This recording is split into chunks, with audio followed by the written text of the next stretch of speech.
o Junho Violeta, que é para conscientização sobre a saúde ocular e dermatológica também dos pets. Eles também precisam dessa atenção, por isso esse mês nacional, né, de atenção quanto a isso. Para falar sobre esse tema, trouxemos aqui uma especialista, a veterinária Fabrícia Mena, ela que é empresária, também proprietária da clínica É o Bicho. Você conhece, né? A primeira UTI veterinária aqui de Alagoas.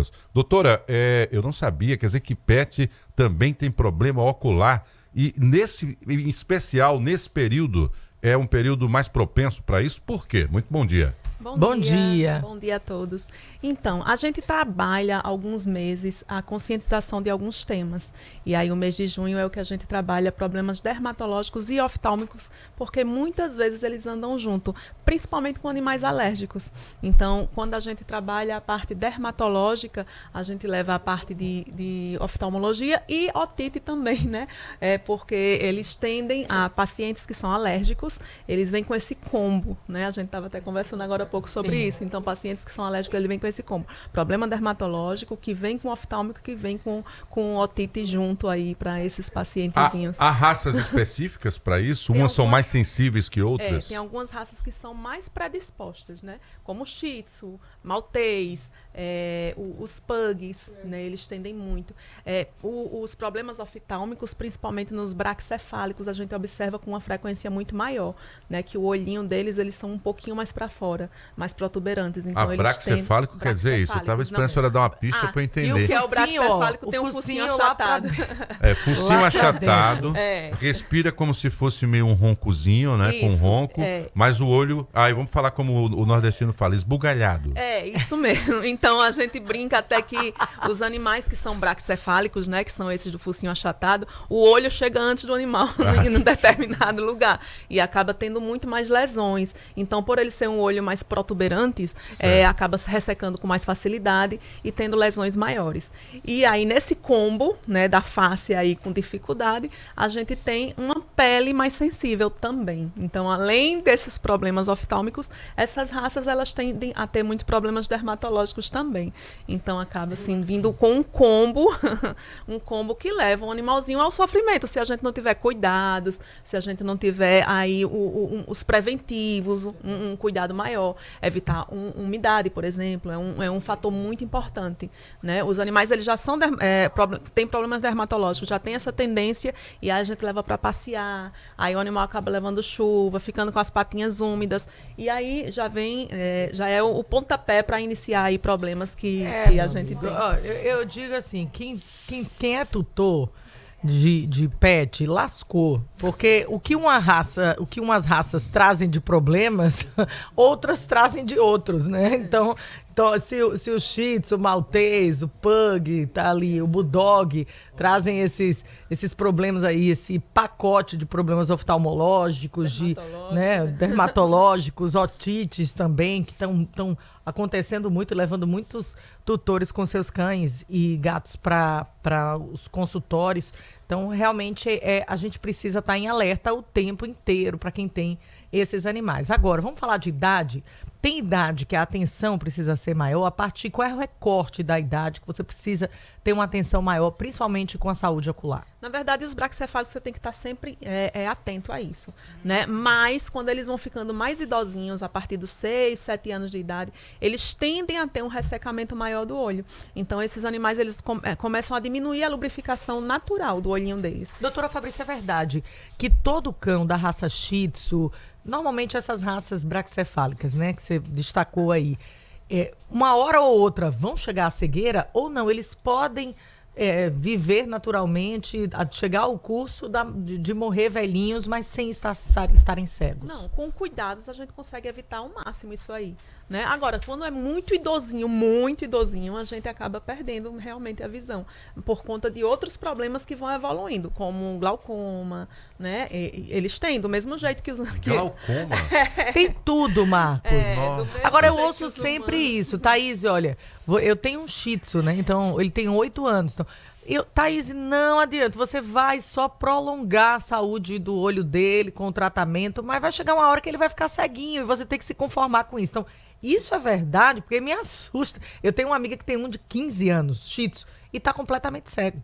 Completa. Então ela vive a vida dedicada a colírio, de hora em hora colocar remédio no olho do cachorro. Então, assim, realmente é uma dedicação grande para o animal. Mas a gente consegue prevenir, na verdade, para que não chegue num ponto tão grave. Um exemplo, eu estava falando com você da minha cachorrinha que faleceu no ano passado. Ela era uma Shih Tzu. Então ela tinha várias vezes, de repetição mesmo, ela tinha úlcera de córnea de repetição. E aí nenhum dos olhinhos dela formou uma cicatriz grande. Então naquele olhinho ela não conseguia enxergar quase nada. Mas porque ela tinha úlcera de repetição, que ela era muito danadinha, metia a cara em tudo que é canto, então coçava muito o olhinho, então ela acabou lesionando o olhinho dela. Então, assim, o outro olhinho dela enxergava super bem, mas esse que ela sempre lesionava, né, ele tinha uma cicatriz e deixava ela sem enxergar, mas ela ainda enxergava, ela morreu com 13 anos, ela ainda enxergava com o outro olhinho. Então, você consegue prevenir, né? Você já está aí fazendo lubrificação, se eu teve agora recentemente uma úlcera. Então, está fazendo lubrificação. Terminou a úlcera, ficou boa. Mantenha essa lubrificação. Né? Mantenha esse preventivo. O primeiro sinal é aquele olho branco. Aí já está com a lesão, né? Já está com a lesão bem instalado. Já está com a lesão. O primeiro sinal que você vê é o olho, ele piscando o olho mais do que o normal, o olhinho um pouquinho irritado, não consegue abrir. Aí é o primeiro sinal. Ainda antes da lesão, você consegue ver ele piscando sem conseguir abrir. Então, a parte dermatológica, você viu que um animalzinho está piscando o olho, está com o olhinho fechado, corre para o veterinário porque ali já provavelmente tem uma lesão iniciando. Agora, doutora, a senhora falou também da pele. A pele é muito mais por esse contato com a água ou pontos de umidade na casa? Pontos de umidade na casa, pode ser por fungos, né? Pode ser pela umidade que o animalzinho foi passear. A gente tem muita lesão, pododermatite, que é a umidade entre os dedinhos. Então, aquilo ali acaba lesionando, o animal começa a morder e a coçar. Então, a umidade é um fator muito importante nesse período. Mas tem outras coisas que podem desencadear. Por exemplo, alergia alimentar, o animal pode desencadear uma dermatite. Eu tenho uma pessoa na família que ela já tem por hábito não entrar com o calçado que vem da rua dentro de casa. Tem pet também. Além do contato dela, ela gosta de andar descalço na casa. Qual é a preocupação? No período de inverno especificamente. É porque, no caso, a água da chuva, em alguns pontos da cidade, se mistura com esgoto. E aí você pisa naquilo e termina trazendo para dentro de casa. E aí você atrai para dentro da casa toda essa contaminação. Isso tem procedência? Tem procedência. A gente tem que ter esse cuidado, né? Então, a casa ela tem que estar sempre limpa, né? Depende muito do hábito da pessoa, de deixar o sapato do lado de fora. Mas se entra com o sapato sujo, então mantém a casa limpa, né? Então tem que ter um cuidado até com os tapetes, porque no período de inverno, os pets costumam procurar o tapete porque ele tem aquela lãzinha ali, é um pouco mais aquecida, então o deitar ali também é um risco para o pet. Também é um risco. E o cuidado com o tapete vai além, né? Até com a gente e com o pet também. Ácaros, por exemplo. Um tapete, umidade e tapete dentro de casa, ele predispõe a muito mais ácaros. E tem animais, assim como a gente, que é alérgico a ácaros. Então, pode até desencadear uma alergia. Eu, por exemplo, sou bem alérgica a ácaro. Então, tapete na minha casa tem que ficar bem longe de mim. Então, os pets também. Rapaz, verdadeira consulta. Somos duas. Verdadeira consulta. Não coloque tapete na minha casa. O El Bicho Volante hoje aqui com a doutora Fabrício Mena. Mas, gente, tem pet, tem que ter pet, tem que ter cuidado, né? Então, entre os cuidados também estão esses. O Junho Violeta está aí para esse tipo de atenção. Levar o seu pet ao veterinário para fazer essa consulta regular ajuda a prevenir, como falou aqui a doutora Fabrícia, porque se detectar algo no início é melhor para tratar, tem menos custos e o resultado também é bem melhor, tá? A gente quer agradecer, convidá-la a voltar. Esse assunto e outros, né, não se esgotam aqui. Conversamos com a veterinária e proprietária da clínica El Bicho, Fabrício Mena, está conosco também aqui no Jornal da Mix. Tenha uma boa semana, doutora. Até a próxima. Obrigada, até a próxima. Tchau, tchau. Tchau.